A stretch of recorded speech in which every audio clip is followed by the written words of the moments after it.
नमस्कार, आप देख रहे हैं टीएनपी न्यूज और मैं हूं आपके साथ Alok Shukla.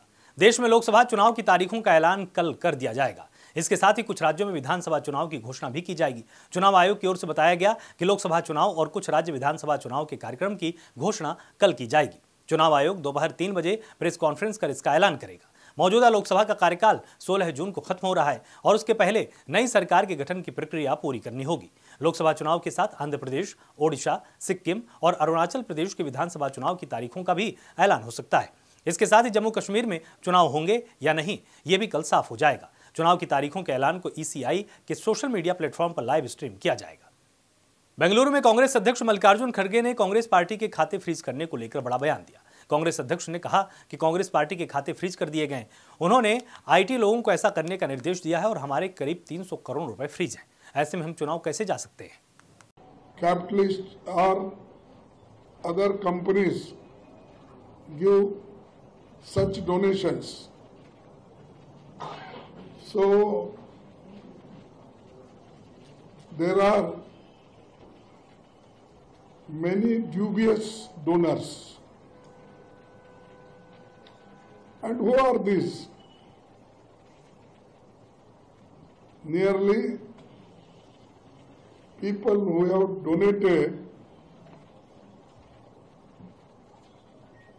either they are involved in ED case, income tax, and all income tax people and ED, they raided their houses, then ultimately the government of India, particularly the Modi ji and his party pressurized these people to give more donation to their party. Otherwise, this much of difference cannot be. And other side, we had money, Congress party accounts. That money was seized, frozen and seized. Locked. Our accounts were it should not be operated.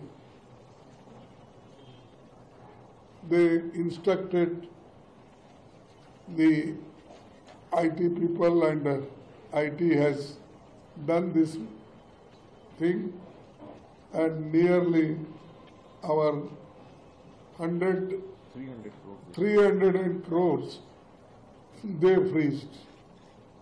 How can we go for election? If you are collecting crores of rupees through election bond, same thing, Congress got donations from workers, MPs, even other small donors. देश भर में CAA लागू होने के बाद सियासी बवाल मचा हुआ है, जिसकी आग अब सड़कों पर देखने को मिल रही है। विपक्षी पार्टियों की बयानबाजी के बाद अब जनता का उग्र प्रदर्शन देखने को मिल रहा है। कल जहां हिंदू शरणार्थियों ने सीएम केजरीवाल के घर के बाहर इसको लेकर प्रदर्शन किया था, वहीं आज दिल्ली में कांग्रेस मुख्यालय के बाहर हिंदू शरणार्थियों ने अपना विरोध दिखाया और जमकर नारेबाजी की। बता दें कि दिल्ली के सीएम अरविंद केजरीवाल के सीएए पर बयान के बाद हिंदू शरणार्थियों ने उनके घर के सामने विरोध प्रदर्शन शुरू कर दिया। इस प्रदर्शन में महिलाएं और बच्चे भी नजर आए। इस प्रदर्शन के बीच सीएम केजरीवाल ने कहा कि मैंने बताया था कि किस तरह सीएए देश के लिए खतरनाक है और कैसे इसके लागू होने से देश भर में भारी संख्या में पड़ोसी देशों से घुसपैठिए आ जाएंगे। दिल्ली सीएम केजरीवाल ने सीएए पर प्रतिक्रिया देते हुए कहा कि इस कानून के लागू होने के बाद 1947 से भी बड़ा माइग्रेशन होगा। सीएए को लेकर देश भर में घमासान लगातार जारी है, जहां कांग्रेस और इंडिया गठबंधन के खिलाफ पाकिस्तान और अफगानिस्तान से आए शरणार्थियों ने दिल्ली में कांग्रेस मुख्यालय के बाहर प्रदर्शन किया है। इसको लेकर ये लोग गठबंधन नेताओं के नागरिकता कानून के खिलाफ दिए जा रहे बयानों से नाराज हैं और इसीलिए उन्होंने अपना विरोध भी जताया है। साथ ही इन तमाम मुद्दों को लेकर हमारे संवाददाता शिवम पांडे ने हिंदू शरणार्थियों से क्या कुछ खास बातचीत की है, वो भी देखिए। लगातार शरणार्थी आए हैं, लगातार विरोध क्योंकि अपना राहुल गांधी जी और सोनिया गांधी जी हमारे पे पूरा आरोप लगाया कि झूठा बेबुनियादी है, क्योंकि हमें घुसपैठिया कहा है और हमें रेपी कहा है, और क्योंकि हम घुसपैठिया नहीं है, हम मारकूट और लीगल तरीके से आए हैं। तो हमारी बहन बेटियों को जो है गाली दी है, बदनाम भी करी है, क्योंकि हमारी बहन बेटियों को हम सनातन धर्म को बचाने के लिए आए। हमारा धर्म बहुत शुरू से समझदार है, हमारी बहन बेटियों को जबरन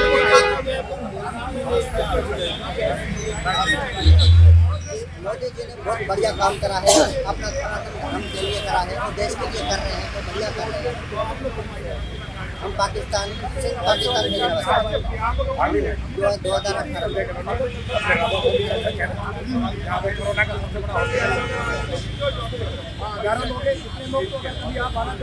जो गलत कर रहे हैं, वो अपने देश के लिए गलत कर रहे हैं, अपने धर्म के लिए गलत कर रहे हैं। कोई ऐसा नहीं करना चाहिए, क्योंकि हमारा अधिकार है, हम भारत के रहना चाहते हैं, हमें हमारा अधिकार देना चाहिए। हमारा तो एक ही देश भारत है और हम कहाँ जाएंगे? एक भारत ही हमारा एक ही देश है। मुसलमानों का तो बहुत देश है, वो तो उधर भी जा सकते हैं, हम कहाँ जाएंगे?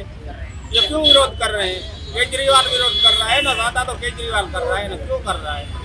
किस चीज़ का कर रहा है? उसको कौन सी दिक्कत है? इसलिए हमने इधर रह के बैठे हैं, हमारे को एक आटा नहीं दिया, 1 किलो आटा नहीं दिया, हमारे को पूछने नहीं आया। 7-8 साल हो गए हैं हमारे को, तो इसको तो कौन सी दिक्कत है? ये हमारे को ऐसे पूछने नहीं आया, आज तक नहीं आया। पाकिस्तान में हम उधर भी हमारे कितने परेशान होके हम आए हैं, तो ये हिंदू है, ये हिंदू तो नहीं है ना, फिर तो ऐसे तो बोल रहे हैं। पीड़ित रह रहे थे और भारत में आकर भी पीड़ित रह रहे हैं, क्योंकि हमें अपना अधिकार नहीं मिल रहा। जब मोदी जी ने ये पास करा है, तो उनको कौन सा जो पेट में जो जलन हो रही है, तो हम यही कहना चाहते हैं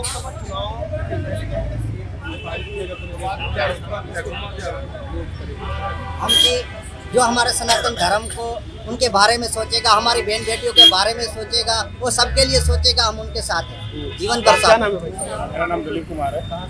संजय कॉलोनी भाटी माइस में हिंदू शरणार्थियों का बहुत बड़ा कैंप है, दिल्ली का सबसे बड़ा कैंप हुआ है, जहाँ हज़ारों की संख्या में भाटी माइस में लोग रहते हैं। मैं ये कहूँगा कि इनको शर्म आनी चाहिए, डूब मरना चाहिए। हिंदुस्तान में नहीं आएगा तो कहाँ जाएगा? मुस्लिम कंट्रियों के लिए 54 कंट्री ऐसे देश में।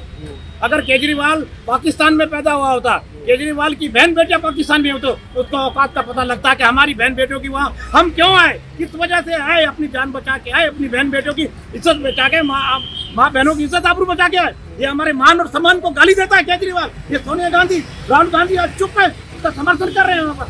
ये इनको इसका खामियाजा भुगतना पड़ेगा, ये माफी मांगे, नहीं तो हम जब तक इनके पुतले जलाते रहेंगे, जब तक ये माफी नहीं मांगेंगे। आखिर हम जाए कहाँ? हमें ये बताइए कि हमारी 10 साल की, 12 साल की, 13 साल की बच्चों को जबरन उठा के इस्लाम धर्म कबूल कराया जाता है। अभी परसों भी जिला कश्मीर में से 13 साल की एक बच्ची को रात को डाका मार के उठा के ले गए। कहाँ जाएंगे हिंदू? मैं आपसे ये सवाल करना चाहता हूँ, आपके चैनल के माध्यम से, क्या ये केजरीवाल को आपने जवाब पूछो कि अगर तुम पाकिस्तान में पैदा हुआ होते, तुम्हारी बहन बेटियां, तुम्हारी माँ बहन रिश्तेदार होते, तब भी यही भाषा बोलते, यही भाषा बोलते। राहुल गांधी चुप हैं, जो उनका समर्थन करके यही भाषा बोलते। आप यहाँ मुसलमानों को मस्जिदों में बैठे हुए उनको तनख्वाह देते हो। पाकिस्तान से आए हिंदू शरणार्थियों को 1 किलो भी आटा दिया आपने कोरोना काल में? कैसे कहते भूखे रहे कि हमारे हिंदू शरणार्थी। विपक्ष की बात की जाए तो लोकसभा चुनाव से पहले कहीं ना कहीं बीजेपी ने शिवम इधर को देख, नहीं वोट बैंक तो इन्होंने शाहबानो कांड में भी किया था।